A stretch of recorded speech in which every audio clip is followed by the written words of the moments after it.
All right, what's up, guys? VV back with another video. And in today's video, it is time for some green, blue, Zoro, and Zonji action. That's right, green, blue, Zonji. We're going to be messing around with an OP-13 version of the deck focused on Whitebeard pirates. Okay, so let's do this, guys. Pretty standard layout for today's video. First things first, we're going to check out the deck list and break that down. After that, we're going to head over to the sim. We're going to have 3 games to go over on the sim, and then we're going to finish up by recapping, and I'm going to tell you what I think about the deck moving forward. All right, I will have everything time-stamped in the general description, and I'll have all relevant deck lists and links and stuff like that in the comment section below. If you guys have any comments, questions, or suggestions, please do not hesitate to put those down in the comment section below, or hop on the VV Theory Discord. Link will be in the channel description. All right, guys, let's go and break down the deck list for today's video, starting off with the leader.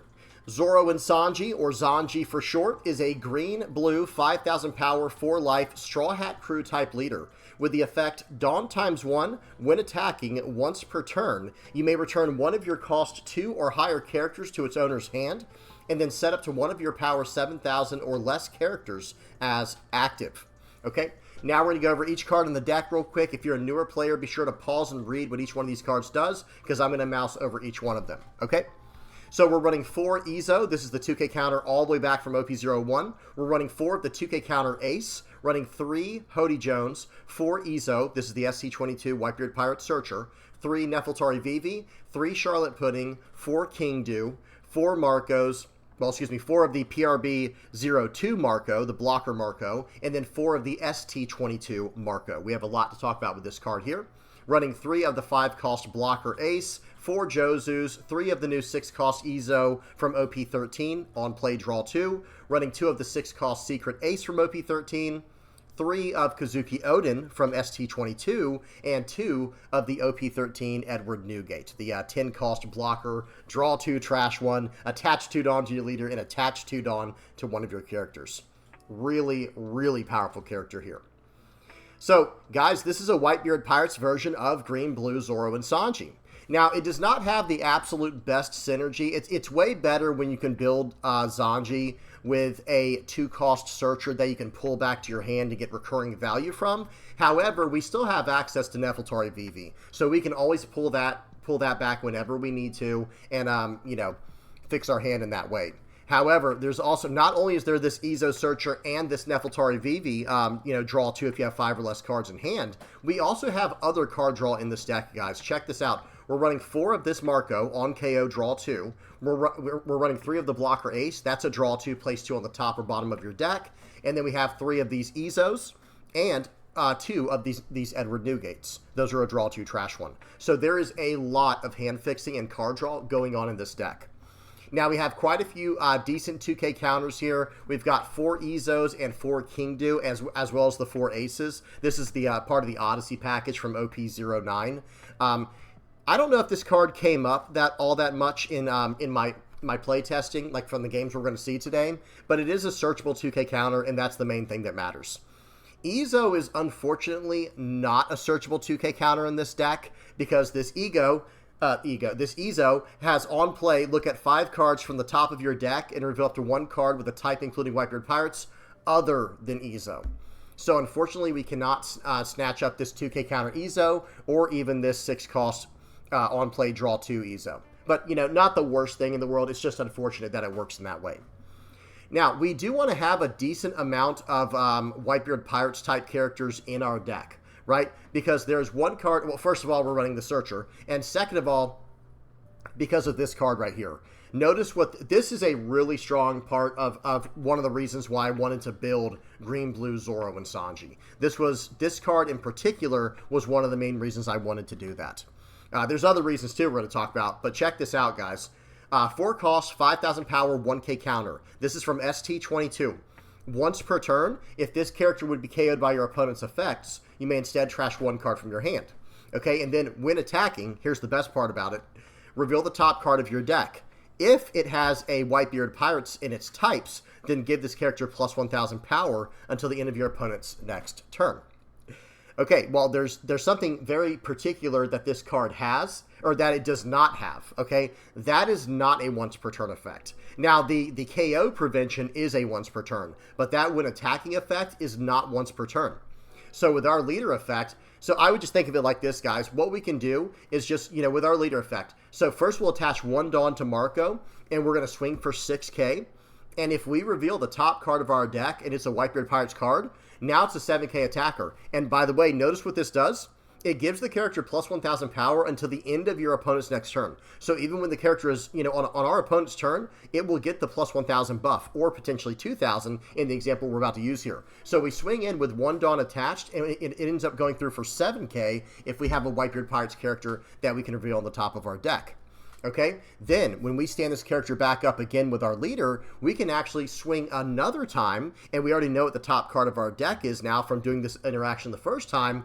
You know, well, hang on, I kind of skipped it. I kind of skipped around there, right? If we swing in with our leader and stand this card up by pulling back a 2-cost or higher character that has 7,000 or less power, right? Actually, excuse me, you can pull back any character, right, that costs 2 or more, and then you have to stand up a 7,000 power or lower character. So again, I know that was super clumsy, guys. Let's try that one more time. We attach 1 Dawn to this character, Marco. We swing in for 6,000, revealing the top card of our deck. If it is a Whitebeard Pirates card, this character gets plus 1,000 power until the end of our opponent's next turn. So we're coming in for 7,000.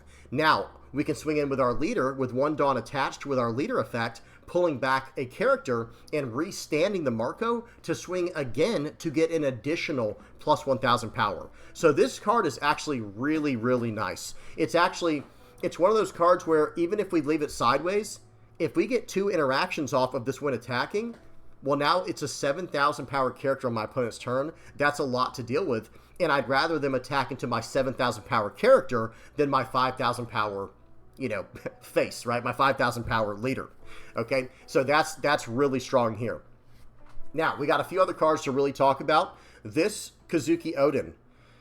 Yeah, if we get this card down, now we're actually pulling back Izos with the effect, and we're getting tons of value in that way, and we're swinging multiple times. Guys, there are turns where you're going to be able to swing so many times when you combine cards like this Odin with your leader effect. I mean, think about it. If you just have this Odin on the board, and then, like, let's just say this Marco. Okay, well, you're going to be able to get basically 5 attacks off just there, as long as you have enough like 3-cost and 1-cost characters to play around with. Like, say you already have an Izo on the board, and then say you play out the 3-cost Izo for the turn to tap down their blocker.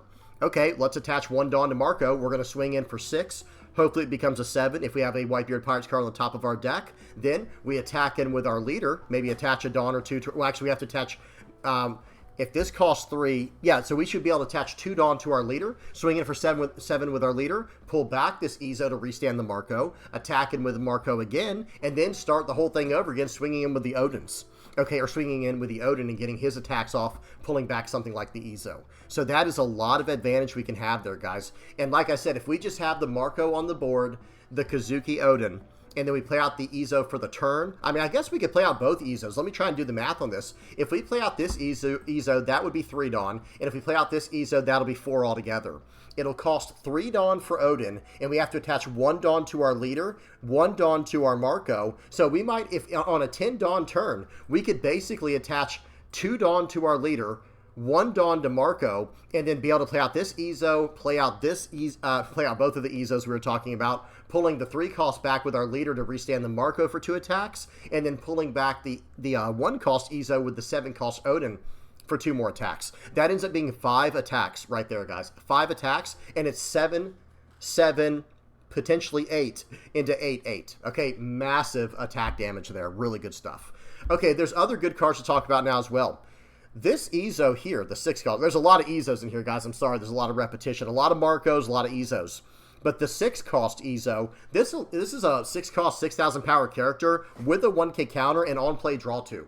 So when you play this card out, you're going positive in hand. You're developing a 6,000 power body, and let's just say you had 5 cards in your hand. Okay, you play this card out, you go down to 4. Okay, well now you draw 2. Okay, +1, +1. We went from 5 cards in hand to 6 cards in hand, and we have a 6,000 power body on the board now. And that's actually really nice. It's too bad it's not a 7,000 power character, but hey, we'll take this, right, with that kind of advantage and having the 1k counter built in.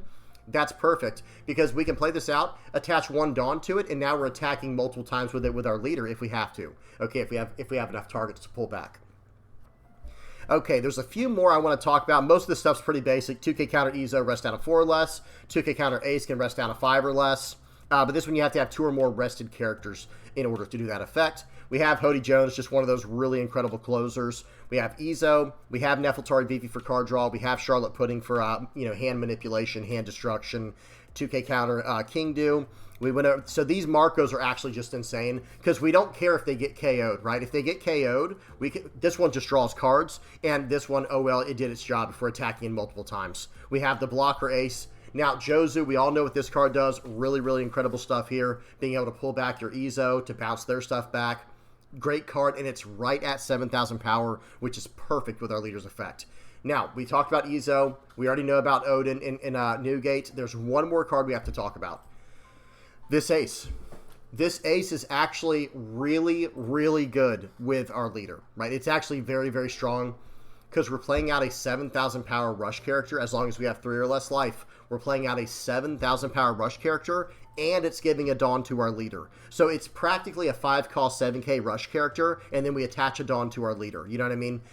That's the best way I can explain it. I mean, it costs 6 Dawn, don't misunderstand me, but I would think of it in that way. It might as well be a 5-cost 7k, and we're attaching a Dawn to our leader for its effect, and now we get to attack in with this, pull something back, re-attack in again with our leader effect, right? Really good stuff here, and we can potentially bounce 5-cost characters out of the way, and all that good stuff. Okay, that's enough yapping, guys. Let's go ahead and head over to the sim and check out this deck in action. All right, first game up we have against Imu. Okay, let's get the volume off. Let's get the speed on 2x, and here we go.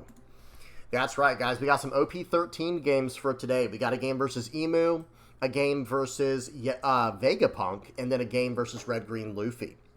All right, so it looks like the Imu is going to go first, and we actually want to go second, I think, but we can go first as well. Either way is fine with us, but I think going second is preferable. I think we want to get to our 10 Dawn turn as fast as possible, but going first is not bad either, getting to 7 as fast as possible. Okay, we swing for 5. We establish this Marco. This is why I like to go second. If we have a Searcher turn 1, that's perfect, but then turn 2, we have a lot of strong 4-cost targets to play down. Even the 2K counter Atmos is not even the worst card to play out right on turn 2. Okay, if you have no better option. Okay, here we go. They play out the St. J. Garcia Saturn. And I think, guys, I don't think they have 7 cards in their trash yet. I might actually just push the card. No, we're not going to push it back to hand. Never mind. Because that's a Searcher. That would not be a good idea, even if we can. So we're going to swing for 6. We're going to swing for 6. We're not going to, I don't think we're going to use the leader effect here. Yep. So swing 6, swing 6, swing 7. And remember, guys, that Marco is now going to be a 6,000 power character even on my opponent's turn. And they cannot KO that Marco unless I choose not to trash a card from my hand. Right? I'm talking about with a character effect like I think the character's name is Ares. All right, here we go. Or Mars. I think it's Mars, right? So they're going to play out the St. Shalria. They're going to do some searching, filling up their trash, trashing the St. Shalria with the leader effect, drawing more cards. And yep, they're going to come in attacking for 5. We're going to take that. Let's see what they want to do here. I'm daring them to attack into me like super aggressively. I thought they were going to go for my board there after taking that. Oh well, we got a little bit reckless there. That's fine. We'll use a 2K and a 1K to get out of this. And yeah, a 2K and a 1K. They're going to pay 3, play out the Mars here. They're going to try and get rid of my Marco. I'm just going to trash another card from hand. That seems like a pretty good plan because it makes me trash cards from my hand. That was a really good play by them. I shouldn't have gotten greedy with the first attack. Okay, so now it looks like we're on an 8 Dawn turn. We're going to need to do some searching. There we go. That's the card I'm looking for. I want to establish Odin as soon as possible against pretty much everyone I play against. In the past, I think it was very normal to try to swing out super aggressively with Zoro, and it's not a bad thing to do. It's fine to get as much value from your leader effect as soon as possible, as fast as possible. However, I think with the way the game is now, it's like, okay, let's just establish this board and go from there. Okay, so we get down Kazuki Odin, and yeah, guys, what is my opponent supposed to do next turn here? This is going to be a big, big problem for them. Okay, that was a nice turn. They're playing out Jupiter to buff his board by 2,000 and getting a character on the board. They're going to go 7 into 5. I am going to save this card because I can save it twice. Okay, we just have to save it twice here. Okay, there we go. Now he's going to get rid of it with the 7K attack. That's literally perfect. And now I can attack all in across the board Okay, that's less than ideal getting the pudding, but watch how we do this, guys. We have to do things in a very specific order. We're actually going to go for lethal here. Nice, we revealed a Whitebeard Pirates card with the when attacking effect of Marco, so we're coming in for 7. They have no Dawn active, guys. They have no Dawn active. They get out of that with, I think it was a 2K, 1K. Now, we're going to go ahead and swing in for 8 here. I think we probably should swing in for 9, just in case. Maybe it doesn't matter. Maybe it actually doesn't matter because we just have so many attacks coming in here. So we go in for 9. We're going to use the effect. We're going to pull back the Ezo. We're swinging in for 9 more. Okay, and now what we're going to do is we're going to swing in for 9 on our leader, pulling back the... Okay, they left a little bit early. So we were going to swing in. We're all in this turn, guys. Nothing else matters. We're all in. So we're going to swing for 9,000 with our leader, pulling back the Odin.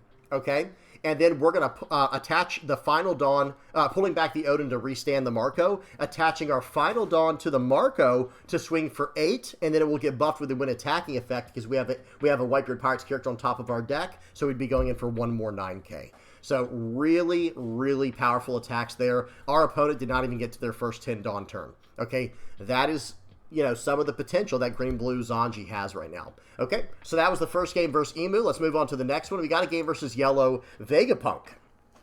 Okay, let's go full screen here. We got the volume off, and let's get the speed on 2x. I'm going to try not to stop this game at all. This is like a 20-minute game here, guys. That's how it is versus Vegapunk sometimes. You know, the games can run pretty long once you start getting in that board stalemate. Okay, and they're going first, which I think is something they do prefer to do. But I think we would rather just go second more than they would want to go first. I don't know, maybe not, who knows. Okay, so right here, they play out the Lilith. We have nothing on turn 1. That feels terrible, and we're going second. We were just never playing anything on turn 1 there, unfortunately. They're going to go in for 6. We're going to go ahead and take that. We want to get down to 3 life because we have the ace in our hand. Remember, guys, to rush with ace, you have to have 3 or less life. Okay. Here we go. So they play out an S-Hawk, and they did search up the S-Hawk.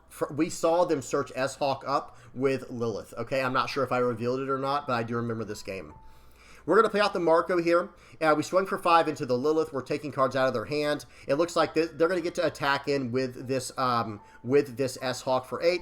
Okay, not a big deal. We'll just take it. Now we're down to 2 life with them. They swing in for 5. We're going to counter out. I was thinking about countering out with the pudding, and I probably should have, because, to be honest, guys, they're probably never going to have a hand size big enough for pudding to get any value in this game. Okay, so here we go. We're going to go ahead and attack in. We're going to play out the 6-cost ace. I'm trying to establish a strong body here. We're going to swing in for 5 first to try and bait cards out of their hand. I want them to get all the 4-cost and lower cards out of their hand so we can play out the ace and then go from there. All right, well, they didn't get rid of anything, so we're just going to see what we can do. We play out the ace, attaching it onto our leader for free, and then bouncing back the Luffy. Okay, I think they play a Frankie out. Yep, they're going to play out a Frankie, and now we're going to go 7 into 5. Okay, I seriously doubt he's going to be able to get out of this one. And then we're going to swing in for 6. We're actually going to pull back the Marco for a 1K counter. And we're going 6 into 5. And if he saves this, we're going 7 into 5. Okay, we're not attacking into his life yet. So notice I did not re-attack in with the ace. That's fine. Just the threat of it on the board is enough for me. And I just need to make it to the late game where I can start getting down these Edward Newgates to just completely negate their attacks. Okay, they're going to swing for 5. We're going to give them a 1K very gladly.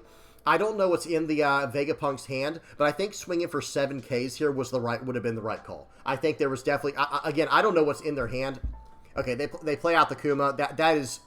It's a good card, but I don't know if that's what Vegapunk needs. Guys, I have not seen what people are running for Vegapunk right now, but let me tell you, personally, I would not be running Kuma in my Vegapunk deck. The deck gains enough life. We don't need any extra life. Okay, so we're going to swing for 7 into 5 here. He has 1 card in hand. The card's gone. And now we're going to be able to swing 7 more into this Lilith. Might even swing just 5 into it, guys. Watch this. We might actually just swing 5 into the Lilith. Because, again, I'm daring him. Like, hey, do you want to give me your last card? If you want to give me your last card, you can. Because, remember, Vegapunk cannot attack. Okay, so Vegapunk can't actually attack in. There's no way they can take me out next turn, realistically. I guess anything's possible, depending on what they have in their hand. But the chances are very low, especially since I have Marco coming in here. But it looks like I'm actually going to... I'm thinking about playing out the 5-cost ace. we end up just playing out the 4-cost Marco instead. I like the 5-cost Ace there quite a bit, because then we can adjust our hand a little bit instead of having to sacrifice our Marco to draw 2. As long as I got a blocker down this... Yeah, so, Paul... no, we're not going to pause. Sorry, this is a very long game here. I think we definitely should have played out the 5-cost Ace, because look what's on the board. They have Luffy on the board. Okay? Well, I guess this is fine either way. They're going to go ahead and attack in. Yeah, and they're at 3 life, guys. I don't think they can use the effect of that Luffy. We're going to block anyway just to draw 2 cards, and now we're going to kind of dare him to attack all into my Ace, because, hey, we have the counter power to get out of it. All right, here we go. They're going to swing for 11 into 7. We're going to 2K, 2K, 1K to get out of that. Again, we don't need that putting at all in this matchup. They've got 2 cards in hand. And now, those cards are gone, guys. Like, those cards on the board, they're not going to make it. Okay, well, that one might. That one's not sideways. That one might survive. But guess what? We're going to slam down a Newgate here. We're going to draw 2, trash 1. I think we're going to trash the Hody Jones in this. Okay, we trashed the Odin. I think trashing Hody Jones was a better call, to be honest. Okay, we're going to go 7 into 6. Does he have a 2K? I guess not. 9 into 7. He definitely can't get out of this one. So all of his cards are gone. He can gain all the life he wants to, right? As long as he doesn't have a board, and as long as I'm not being threatened right now, we're doing completely fine. Okay, it looks like he chose not to do the leader effect, or excuse me, the on KO effect of the Kuma. That's what it looked like. I'm not exactly sure if I missed something there. All right, well now, guys, even if they look at this, they're going to load up for 13 on the Frankie. Okay, block 2K. That's why that card's so strong. For those who might be wondering, for those who were not sure, or if they were not aware if that card was strong or not, yeah. Guys, Edward Newgate, very, very strong. The new 10 cost 12K OP-13 blocker, really, really good. You know, you guys, what we should do here, watch this. So I was going to play out the Newgate no matter what. I was trying to get that last card out of their hand. They were too smart to pull on that. So yeah, here we go. We're just going to play out the second Newgate, because you know it's better than 1 Edward Newgate. That's right, 2 of them. Yep, and now we have an ace on the board. They're going to play out a Pythagoras. I have another ace in my hand. I could just bounce this card right back to their hand. So, okay, they have 0 cards in hand. So here we go. I have a slight play mistake here. I should have bounced this back to hand first, but I don't know how much it matters, to be honest. Because now they're going to go ahead and take this. They're going to use the trigger event from I Request Our Help, where it's called Please Save Me on the sim. And they're going to probably, I think they put out a Vegapunk. Yep, the 5-cost Vegapunk. Top 5 search, playing out Shaka. That's fine. We can just bounce these cards back to hand still. Okay, and we're going to do that. We're going to play out the 5-cost ace. We are going to push the Pythagoras back to life. And now I think we're probably just going to swing. We're going to play out the Nefeltari VV first, draw 2 cards. And now we're going to be able to swing 7, swing 7, swing 7. I mean, this is a pretty brutal turn for them, guys. I'm going to swing for 7 with the leader first to pull back the Nefeltari VV. So that way, just in case he has some type of, like, you know, removal trigger in his trash to get back, I don't want that to happen to my Nefeltari VV. Okay, swinging in for 7 more, guys. This is absolutely brutal. This is really tough on my opponent. They get the second I Request Our Help trigger. They're just going to pull back the Vegapunk again. I should have bounced that one back. After thinking back on it, guys, who cares about the Pythagoras? I actually should have bounced the Vegapunk back to his hand just so he couldn't replay it from the trash with the second I Request Our Help. Okay, that's fine. He gets a Pythagoras from his life. We're coming in for 12. They're going to block, and then we're just going to pass with 1 blocker open. Because I don't want to go down to 0 life. No matter what, I don't want to get down to 0 life unless I absolutely have to. So I'm just going to keep the 1. And I also want to be able to protect my my aces on the board as well. Okay, so they play out Vegapunk, which plays out a Shaka. Very nice. And now what do, guys? They have 5 Dawn left. If they attach all 5 Dawn to the Pythagoras, I literally can just turn my Newgate sideways and block with it. Okay, I think they're realizing that right now. They're just going to attach a Dawn, or pay 1 with their leader, put Pythagoras into life, and here we go. I'm going to swing for 7, and this is going to be a brutal turn here, guys. I have a lot of attacks on the board. Okay, swing 7 just to start. Okay, let's see what they do here. Watch this, guys. This is one of the cool little tricks you can do with this version of the deck. We're gonna pull back the ace with the leader effect, restanding the other ace. Okay, they get a card. What trigger did they get? Okay, I guess it doesn't matter. I should have I need to play out my other ace first. I think this was a slight play mistake, but that's okay. All right, so I'm gonna swing in for 8. Let's see if they take it. All right, that's fine with me. We should have played out the other ace first. Look, they end up getting a Lilith trigger. Not a big deal, though. Okay, just waiting for my opponent right now. They're doing a top 5 search from that Lilith trigger. I'm just waiting to just close this game out, to be honest, guys. There's, like, no way out of this one. Because I'm going to swing for 8, 12, 12. That's how this game's about to go. Okay, play out the ace, pushing back one of their blockers. Attach a Dawn to my leader. I guess I could have swung for a little bit more. Oh, well. Like I said, I kind of did that out of order. I push back the Shaka. They get a draw 2, trash 2 from Edison. How is that going to stop an 8, 12, 12, though? It's just not going to happen, right, guys? Okay, here we go. I have 1 Dawn left. I'm trying to see what they have in their trash. Swinging for 8. They're going to go ahead and give up. Pulse. I think we did get to see one of these cards. I knew that they had an S-Snake from one of the searches, and then we bounced the Shaka back to hand when they played out the Edison. And then they trashed the Shaka, actually. So I wasn't exactly sure what else was in their hand. I didn't know they have 2 Shakas from the Edison effect, but still. Either way, good game to my opponent. That board state at the end there, guys, absolutely disgusting, where you can just start looping these aces on the board. Really good stuff. Okay, we got one more game, guys. We got a game versus Red, Green, Luffy. One more game. Here we go. Volume is off. Let's get the speed on 2x, and here we go. So while this game is getting set up, I think it's going to be a pretty slow start. This version of Luffy we're about to see here, or the player that I was going against, they were playing a lot of blockers, more blockers than I've seen. Like especially this new promo Luffy blocker we're about to see. But a very slow game here as far as this game. That's the card there. It's a 3-cost green Luffy promo blocker with on KO set 2 Dawn as active.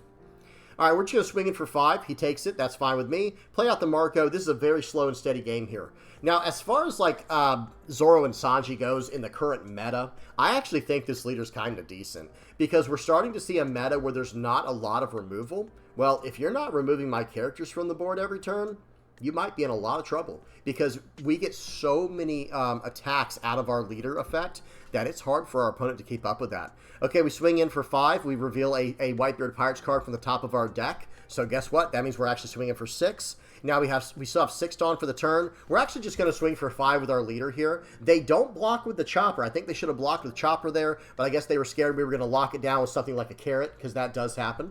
Okay, a lot of green, blue, Zoro, and Sanji decks run stuff like Carrot, right? So it does. I do understand why they didn't block there, but I think I would have taken my chances, right? We'll save a card from life.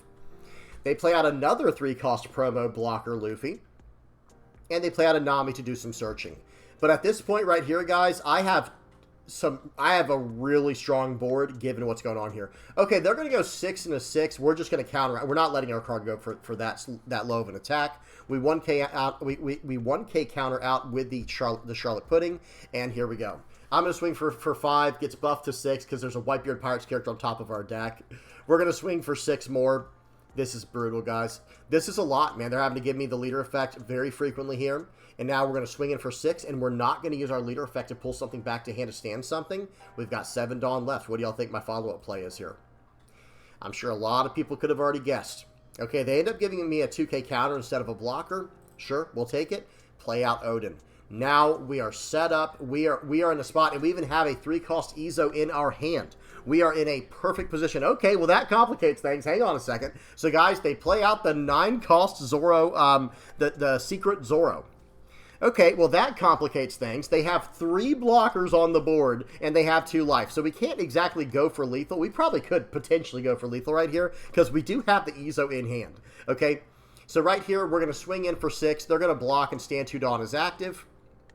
Okay, I think they just made some type of mistake there. I don't even know what just happened. We're going to play out the Newgate. We can actually survive 1 turn against this Zoro for sure, right? Because we have 3 life, and now we have a 10-cost 12K blocker. It would be a lot for them to try to get through all this, especially with all the counter power we have in hand. We have 2, 4, 6, 8, 9K counter in hand, and then whatever 3 cards come out of our life. We are completely fine. We're not swinging in with the Odin. I don't want him to get rid of my Odin. He can get rid of these other characters. You know, be my guest, right? We don't care so much about them, but not the Odin. I need that for lethal next turn. And I am going to try to protect my board, okay? So here we go. He's going to go ahead and swing for, it looks like 12. He has to swing for a minimum of 12 just to get over my initial block with Newgate, okay? So he's going to go 12 and a 6. We're going to go ahead and cash in on the Ezo now, pushing a card to the bottom. We're going to let that one go. 12 in. Now we're going to block because now I'm daring him. If he wants to load 6 on and swing for, what would that be, 18 into my Edward Newgate, Well, I'm just going to run him over next turn anyway at that point, right? And I think I can actually get out of it, is the crazy part. Because I have 2, 4, yeah, I think I would have been able to get out of that. They swing in for 7. We go ahead and block out of that with a, I think they went into my board there. We counter out, and here we go. Guys, they have 1 Dawn, and they have 1 blocker. They have 2 blockers, actually. Now, watch this. We tap it down. We have a slight sequencing issue. Pause. What should I do next? What's the next attack, guys? Pause if you need extra time. What is the next attack I actually need to do? Okay. The answer is I need to swing with the Odin first, guys. I actually need to swing with Odin first for 9k. Because if he uses the blocker, that's fine. However, if he does not use the blocker, what is my next play? Restand Odin and just replay the Izo. And now at that point, let me see, that'd be 3, 6. Yeah, I should have exactly enough to replay the Izo after standing the Odin and the Dawn to attach to my leader and swing all out. Because understand how this works, guys. I guess it's not a huge difference because that is, you know, replaying out the Izo is 3 less Dawn we have to work with, but it's 1 less blocker we have to deal with if they don't block on this first attack. So again, let's not attach any Dawn to Odin in this example. We swing for 8 with Odin, and if they choose not to block, we pay 3 to stand the Odin back up, pulling back the Izo, and then replaying the Izo to tap down their other blocker. And now we attach a Dawn to our leader, but we just swing with our Izo first, then swing with our leader, pulling back the 3-cost Izo, and then attacking in with Odin, and then attacking with Newgate, and there's pretty much no way around this. All right, here we go. So instead, we swing for 7 first. This is not terrible. I just think that the other play was slightly more optimal. Okay, that's going to be the 1-cost effect there and a 1k counter from hand. And I don't know how they're supposed to get through this, guys. Watch this. I don't know how in the world they're supposed to get through this, if I'm being honest. We're going to swing for 9 here. Now, they have to use the blocker, and they choose to, because otherwise we would pull back the Izo. Well, I guess never mind. We've already used the Dawn, and we can't even pull back the Izo to replay it. So, okay, we pull back the Izo to restand our guy, but we can't even replay it now, but it doesn't matter. They have no blocker. So we're going to swing for 13. This would take every card from hand. Pause, guys. If he's at 5, if they're all 2k counters, it would be, so from 5 to 7, 9, 11, 13, and then 14 or 15 with the final card. So this attack here is checkmate. They have to give me every single card from their hand, and then I could just swing for 5k with my leader, and the game's over. But here's the crazy part. We're attaching a Dawn to our leader. We're attacking into them, pulling back the Odin or the Newgate. It doesn't matter which one, and then restanding Izo, and then there would have been another 7k attack afterwards. An absolute onslaught of attacks here from Green, Blue, Zoro, and Zonji. Really fun deck. Okay, good game to all my opponents. Let's check out the deck list one more time. What a fun deck to run right now, guys. Now, this is not the standard version I would expect to see from other Green, Blue, Zoro, and Zonji players. I think most people are running, I think there's 2 main decks I've seen.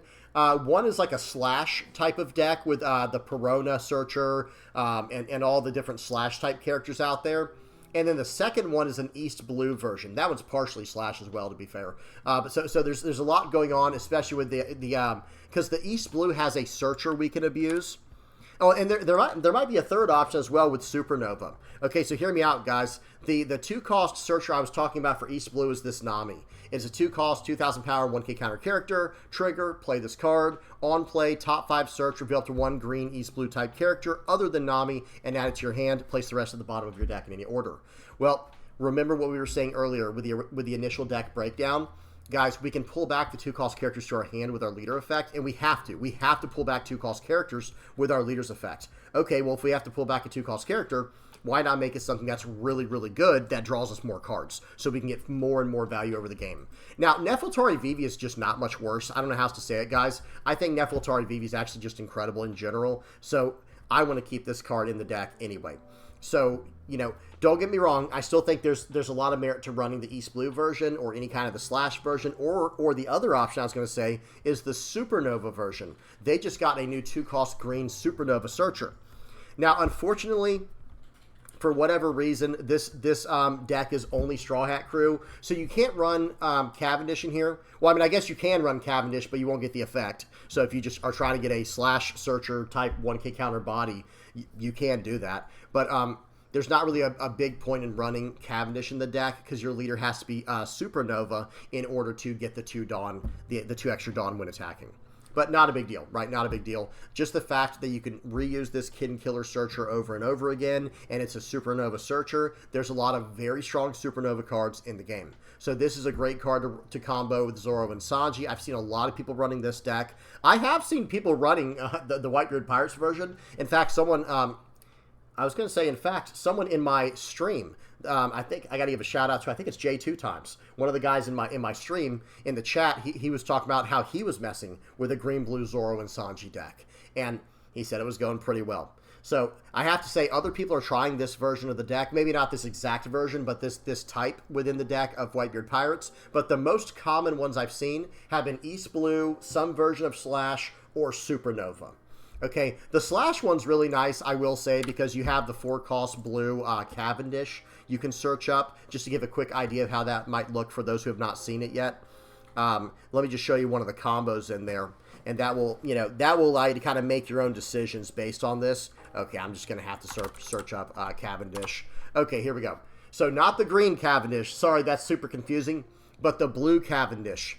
This is a 4-cost, 6,000 power Slash character with a when attacking. It's only once per turn, but draw 2, trash 1.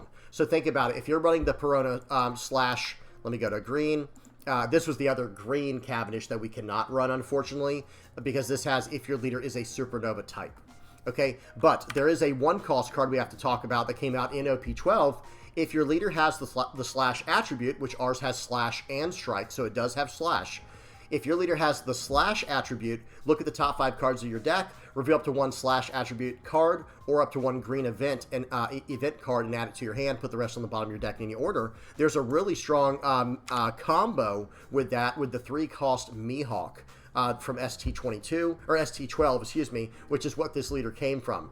So you can search up cards like this. It's a 2K counter, and it can cheat out 4-cost or lower Slash characters if you have a certain amount of cards on, characters on the board. If you have 2 or less characters, you can do this effect. So really good stuff there. That's what I see a lot of people running for Zoro and Sanji, and that might be the best version of the deck. I'm not sure, but I have to say this right now, guys. This version right here seems this was a lot of fun to play test. I will probably be revisiting this list in the future. So if you have any cool ideas for again for the Whitebeard Pirates version of the deck, by all means say something in the comment section below. There's a lot of Whitebeard Pirates cards in the game now. One card that I'd like to try out, this one came out in OP-13. It's a 4-cost, 5,000 power, 1K counter Whitebeard Pirates version of Marshall D. Teach that has when attacking, you may trash one of your characters with a type including Whitebeard Pirates to draw a card. Then this character gains Banish. So if we restand this character, okay, let me just say this. Where did the card go? I just lost it.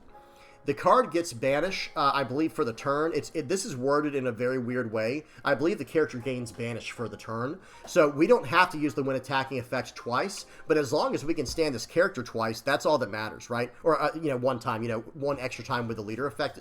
So we get to swing twice is what I was trying to say. Swinging with Banish is absolutely brutal. Who knows? At that point, guys, maybe we start messing around with, well, if we run Teach, we have to have enough Whitebeard Pirates characters to trash with the effect.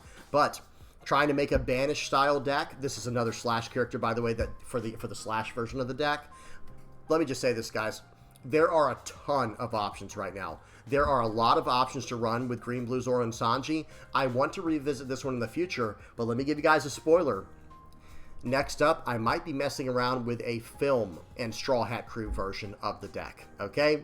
I'm just saying there's a lot of different ways we can build the leader, and I want to revisit. I had a lot of fun with this version, and I think this, I don't know, guys. We'll have to see what's the best version of Zoro and Sanji, but next on my radar, the next time I revisit this leader, will probably be with a Film version, okay? All right, that's enough yapping. Y'all tell me what y'all think in the comment section below. Thank you, everybody who made it this far. Let me get the outro on the screen here. Okay, guys, if you are liking, subscribing, sharing, commenting, viewing my stuff, using my TCG Player affiliate link, if you're donating through Patreon or PayPal, if you're a Playmat supporter, part of a YouTube member, or part of the Discord community, thank you guys so much. I appreciate each and every one of y'all. All right, hope y'all enjoyed. Till next time, guys, peace.